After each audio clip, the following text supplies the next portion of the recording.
नमस्कार दोस्तों, स्वागत है एक बार फिर से आपके अपने यूट्यूब चैनल में। इस वीडियो में हम पावर इलेक्ट्रॉनिक्स एमसीक्यूज की दूसरी क्लास को लेकर आपके सामने आए हैं।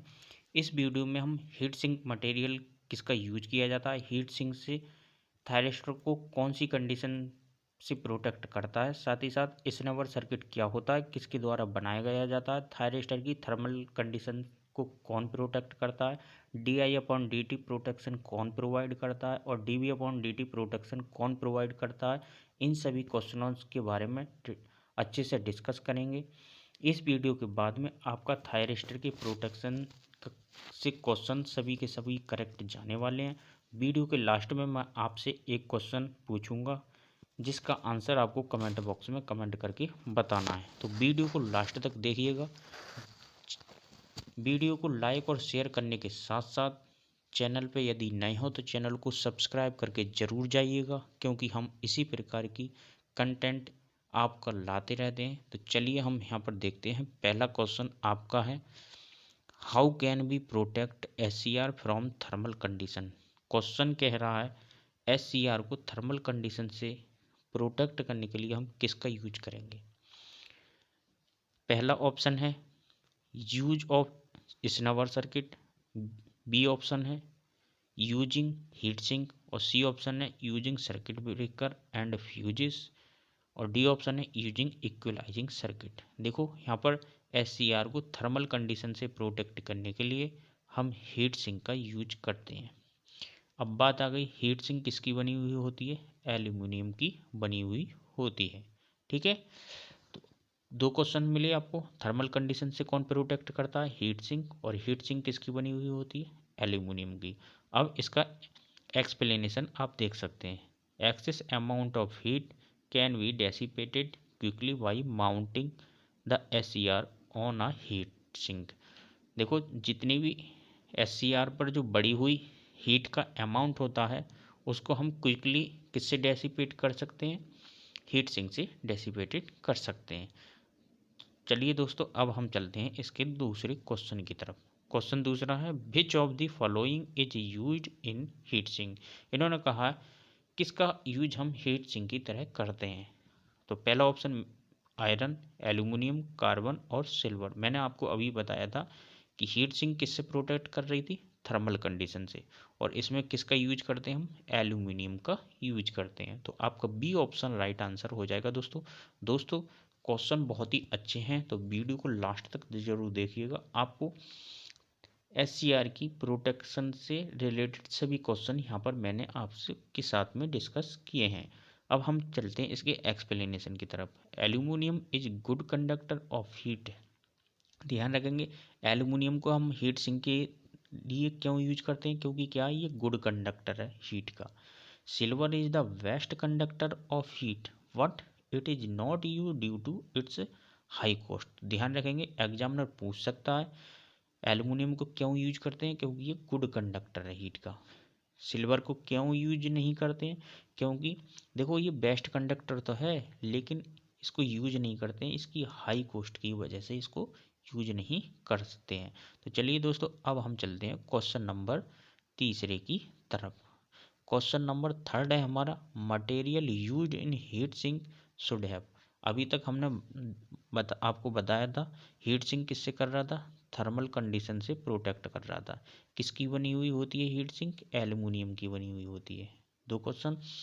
अब आ गया क्वेश्चन कि हीट सिंक की क्या क्या प्रॉपर्टी होनी चाहिए। तो हीट सिंक में आपकी हाई थर्मल कंडक्टिविटी होनी चाहिए, लार्ज सरफेस एरिया होना चाहिए, हाई मेल्टिंग पॉइंट होना चाहिए। तो ये जितनी भी कंडीशन है ये सभी कंडीशन किस में होनी चाहिए, हीट सिंक में होनी चाहिए।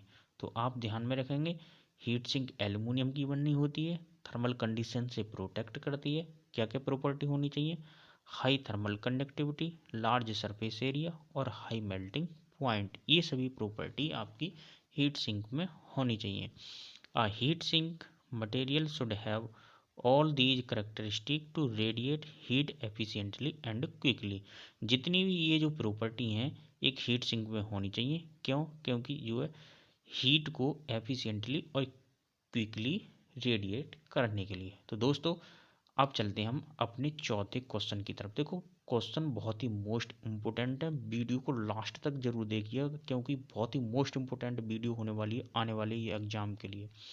What is used to protect a thyristor from the high D I upon D T. मैंने आपको बताया था शुरुआत में वीडियो को कि D I upon D T से कौन प्रोटेक्ट करता है, तो आपको ध्यान रखना है high D I upon D T से प्रोटेक्ट करता है आपका इंडक्टर। कौन प्रोटेक्ट करता है, सी ऑप्शन आपका राइट आंसर हो जाएगा दोस्तों। थायरिस्टर को D I high D I upon D T protect करने के लिए कौन यूज किया जाता है, इंडक्टर यूज किया जाता है।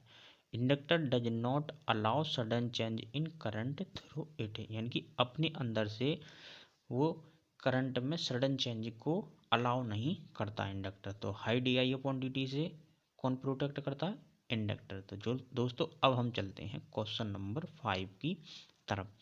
क्वेश्चन नंबर 5 है which of the following is use, colour change कर लेते हैं थोड़ा पेन का।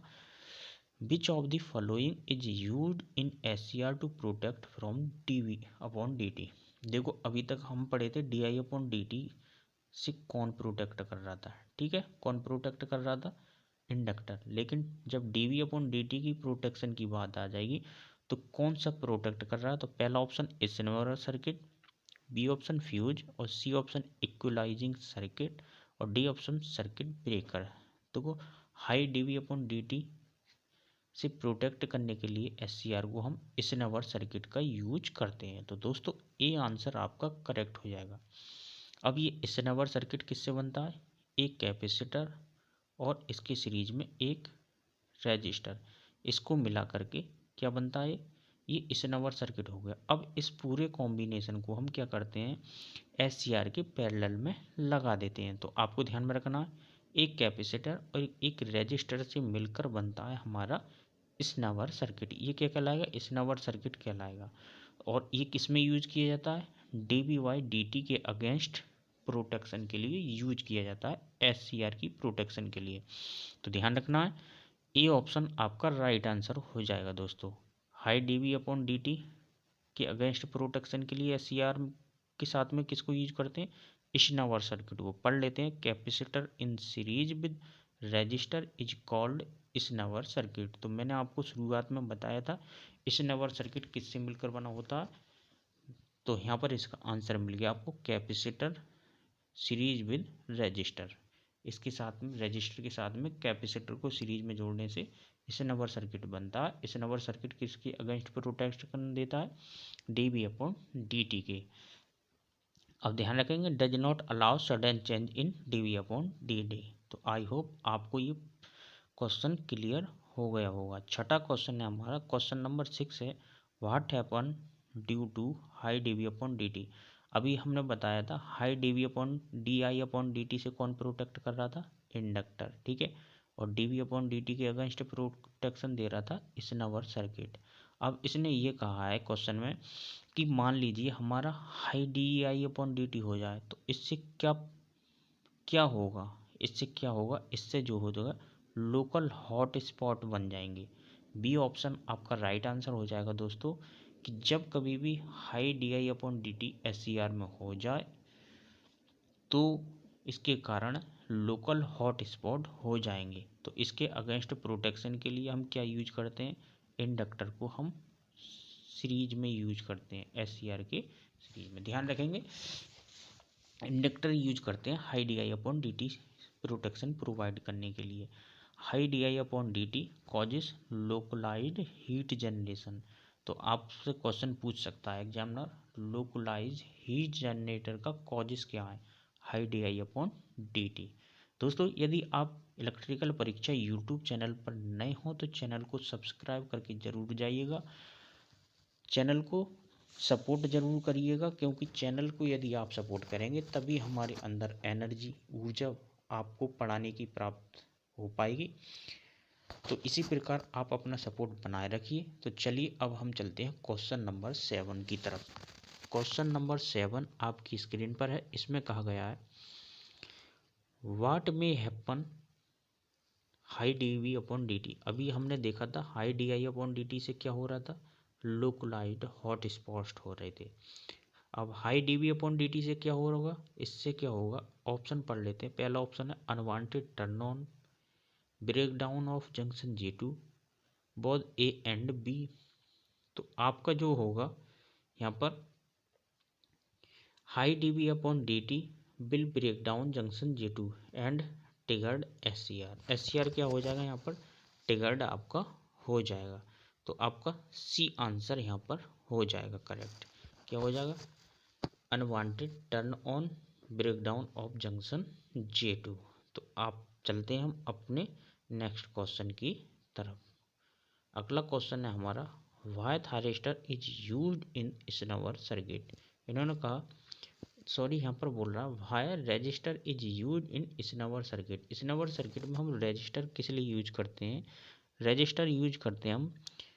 तो यहाँ पर capacitor discharge through the register, register limit the discharging current, discharging current को लिमिट करने के लिए।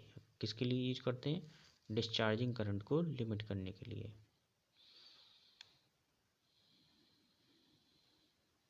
क्वेश्चन नंबर 9 है हमारा, snubber circuit is used with SCR। इसने कहा है जो स्नवर सर्किट हम यूज करते हैं SCR के साथ में, वो कैसे यूज करते हैं। ऑप्शन ए सीरीज में, ऑप्शन बी पैरेलल में, ऑप्शन सी है आइदर सीरीज और पैरेलल, और ऑप्शन डी है एंटी पैरेलल। तो स्नवर जो सर्किट है उसको हम SCR के पैरेलल में यूज करते हैं। तो यहाँ ध्यान रखेंगे, snubber circuit is use in parallel with SCR to limit dV by dt across the SCR। तो मैंने आपको पहले ही बताया, जो स्नवर सर्किट है ये क्या कर रहा है, हाई dV अपॉन dt के अगेंस्ट प्रोटेक्शन कर रहा है। किस किस से मिलकर बना होता है, कैपेसिटर सीरीज में जुड़ा होता है रजिस्टर के, तब हमारा स्नवर सर्किट कहलाता है। तीसरा क्वेश्चन स्नवर सर्किट से आता है कि ये किस प्रकार यूज किया जाता है, पैरेलल में यूज किया जाता है। दोस्तों ये क्वेश्चन बहुत ही मोस्ट इम्पोर्टेंट है। इसमें पूछा गया है डिले टाइम, डिले टाइम किस प्रकार डिफाइंड होता है। Delay time is defined by interval when gate current is increased from 90% to 100% of its final value, anode current reaches 10% from forward leakage current, anode voltage drop from 100% to 90% of its actual value, all of the above. देखो मैं आपको बता देता हूँ, delay time वो time है जिसमें gate current जो होती है अपनी 90% से 100% अपने फाइनल वैल्यू की 90% से 100% तक पहुँच जाती है। जबकि इसी टाइम में, डिले टाइम में, जो एनोड करंट होती है वो फॉरवर्ड लीकेज करंट से 10% पहुँच जाती है। और इसी टाइम में वोल्टेज, जो एनोड वोल्टेज होती है वो 100% से अपनी एक्चुअल वैल्यू की 90% तक पहुंच जाती है। तो ऑल ऑफ दीज यहाँ पर आंसर हो जाएगा। यहाँ पर पढ़ लेते हैं इसको, इसकी एक्सप्लेनेशन में क्या क्या दे रखा है। Delay time is the interval between which gate current rises from 90% to 100% of its final value. At the same time, anode forward leakage current rises to 10% of its final value, as well as anode forward voltage fall 90% of its initial value। तो ध्यान रखेंगे, जो anode voltage है वो initial value का 90% तक fall हो रही है, जबकि यहाँ पर एनोड करंट जो है वो अपनी फाइनल वैल्यू का 10% यहाँ पर राइज हो रही है। और जो हमारी गेट करंट है वो 90% से 100% इंक्रीज हो रही है अपनी फाइनल वैल्यू का। तो ध्यान रखेंगे, ये क्वेश्चन बहुत ही मोस्ट इम्पोर्टेंट है, कभी भी एग्जाम में आ सकता है। तो चलिए अब चलते हैं हम अगले क्वेश्चन की तरफ। इसमें कहा गया है thyristor can be protected from over voltage by using. इसने कहा है ओवर वोल्टेज के अगेंस्ट प्रोटेक्शन के लिए हम किसका यूज करते हैं थायरिस्टर में। तो ध्यान रखेंगे, जो हमारा वोल्टेज क्लम्पिंग डिवाइस होंगे उन सभी को हम क्या करते हैं, ओवर वोल्टेज के अगेंस्ट प्रोटेक्शन के लिए यूज करते हैं। तो voltage clamping device, A option correct answer हो जाएगा। नॉन लीनियर और voltage clamping device is use to protect thyristor under surge condition by providing low impedance path. ध्यान रखेंगे, ओवर वोल्टेज के अगेंस्ट कौन प्रोटेक्शन कर रहा है, वोल्टेज क्लम्पिंग डिवाइस या नॉन लीनियर डिवाइस। ठीक है, चलिए अब चलते हैं हम क्वेश्चन नंबर 12 की तरफ। एक एक क्वेश्चन बहुत ही मोस्ट इम्पोर्टेंट है और मैं आपको बहुत अच्छे से धीरे से समझाकर चल रहा हूँ। Example of voltage clamping device. अभी तक हमने देखा था वोल्टेज क्लम्पिंग डिवाइस किसके अगेंस्ट प्रोटेक्शन दे रही थी, ओवर वोल्टेज के अगेंस्ट। अब यहाँ पर पूछ रहा है वोल्टेज क्लम्पिंग डिवाइस या नॉन लीनियर डिवाइस कौन सी है हमारी। तो barrister is non linear device, voltage clamping device यहाँ पर हमारी हो जाएगी मेटल ऑक्साइड बैरिस्टर। ये सी ऑप्शन आपका राइट आंसर हो जाएगा दोस्तों। जो वोल्टेज क्लम्पिंग डिवाइस का example metal oxide barrister. Barrister क्या है, एक नॉन लीनियर रेजिस्टर है which is use voltage clamping device. ध्यान रखेंगे बैरिस्टर क्या है, एक नॉन लीनियर रेजिस्टर है जो कि वोल्टेज क्लम्पिंग डिवाइस की तरह यूज किया जाता है। तो दोस्तों अब हम चलते हैं अपने अगले क्वेश्चन की तरफ। 13 नंबर क्वेश्चन हमारा है, इसमें कहा गया है अंडर ओवर वोल्टेज कंडीशन। ध्यान रखना, over voltage condition impedance offered by voltage clamping device. देखो जैसे हम कोई वोल्टेज क्लम्पिंग डिवाइस है, नॉन लीनियर है ना, वोल्टेज हाई होने पर क्या हो जाएगा, उसका रेजिस्टेंस लो हो जाएगा, यानी कि इम्पीडेंस लो हो जाएगी। तो ये यही तो पूछ रहा है, voltage clamping device impedance offered by the voltage clamping device is low. B option आपका राइट आंसर हो जाएगा दोस्तों। इसमें कहा गया explanation voltage clamping device under surge condition provide low impedance path to protect SCR. यदि नॉर्मल कंडीशन होता तो ये क्या करता, हाई इम्पीडेंस प्रोवाइड कराता। तो आपको यहाँ पर ध्यान में रखना है नॉर्मल में हाई इम्पीडेंस और ओवर वोल्टेज में लो इम्पीडेंस प्रोवाइड कराएगा। तो आई होप आपको ये सब क्लियर हो गया होगा। 14 नंबर क्वेश्चन क्या कह रहा है, under normal operating condition voltage clamping device offered impedance of.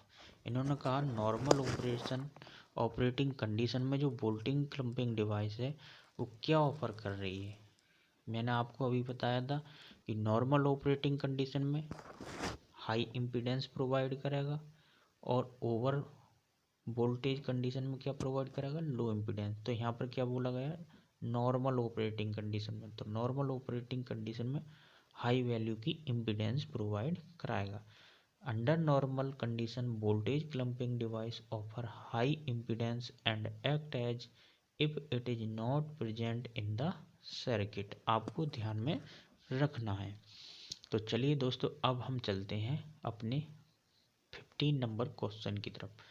दोस्तों इसमें कहा गया what is use to protect, यहाँ पर कलर चेंज कर लेते हैं, what is use to protect SCR from over current. अभी हम पढ़े थे ओवर वोल्टेज, ओवर वोल्टेज के अगेंस्ट हमें दे रहे थे प्रोटेक्शन वोल्टेज क्लम्पिंग डिवाइस। और वोल्टेज क्लम्पिंग डिवाइस कौन सी थी, मेटल ऑक्साइड बैरिस्टर। ठीक है, इसमें कहा ओवर करंट से प्रोटेक्शन के लिए किसका यूज करते हैं, ओवर करंट से प्रोटेक्शन के लिए हम आपको बता दें हम करते हैं फ्यूज और सर्किट ब्रेकर का। किसका, ये ऑप्शन आपका राइट आंसर हो जाएगा दोस्तों, फ्यूज और सर्किट ब्रेकर। देखो ओवर करंट को आप di/dt मत समझ लेना, ये आपको ध्यान में रखना है। di/dt के लिए हम इंडक्टर यूज कर रहे थे दोस्तों, और dv/dt को ओवर वोल्टेज मत समझ लेना। ठीक है, dv/dt के लिए हम कर रहे थे स्नवर सर्किट यूज। तो आपको ये थोड़ा डिफरेंस यहाँ पर ध्यान में रखना है, कन्फ्यूजन में आपका एक नंबर गलत चला जाएगा, वो मैं आपको पहले ही बता दे रहा हूँ, कन्फ्यूजन नहीं होनी है। यदि आपको समझ में ना हो तो वीडियो को रिमाइंड करें, दोबारा देख सकते हैं। ठीक है, तो what is use to protect SCR from over current. Over current से प्रोटेक्शन के लिए हम सर्किट ब्रेकर और फ्यूज का यूज करते हैं दोस्तों, देख सकते हैं। एक्सप्लेनेशन में क्या है, circuit breaker and fuse sense the high current through the circuit and breaks the circuit to protect the SCR. अब चलते हैं दोस्तों अपने क्वेश्चन ऑफ द डे। आपको इस क्वेश्चन का आंसर मुझे कमेंट बॉक्स में कमेंट करके बताना है। Circuit breaker used for over current protection of thyristor operate when fault current is. इन्होंने कहा है कि जो सर्किट ब्रेकर है वो ओवर करंट प्रोटेक्शन के थायरिस्टर के ओवर करंट प्रोटेक्शन के लिए यूज किया जाता है।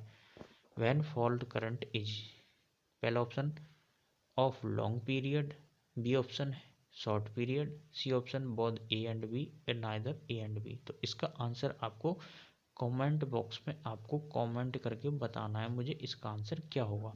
जो भी बच्चे 5 बच्चे आंसर सबसे पहले देंगे उसका मैं उनका जो नाम है कल को इसकी नेक्स्ट वीडियो जो लेक्चर हमारा आएगा थर्ड लेक्चर उसमें बताऊंगा कि इन्होंने सबसे पहले इसका आंसर दिया। तो इसीलिए आप इसका आंसर करिए और चैनल पे यदि नए हो तो चैनल को सब्सक्राइब ज़रूर करिएगा, हमको सपोर्ट कीजिए जिससे कि हम आगे आपको नए से नए लेक्चर लाकर आपकी तैयारी को अच्छा से बना सकें और UPPCL JEE 2022 में आपका सिलेक्शन पूरा पक्का करा सकें।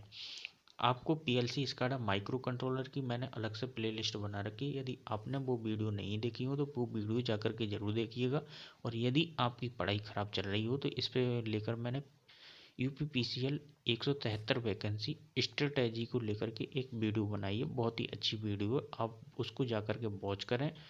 उसमें मैंने बताया किस प्रकार आपको बुकों को पढ़ना है, किस प्रकार आपको नोट्स बनाने हैं। आपकी पढ़ाई नहीं चल रही हो तो आपको चार्ट बनाकर उस पर अपने फॉर्मूले रीड करके उसको लिखें जिससे कि आपकी तैयारी अच्छे से हो सके। चलिए आई होप आपको सब कुछ समझ में आया होगा।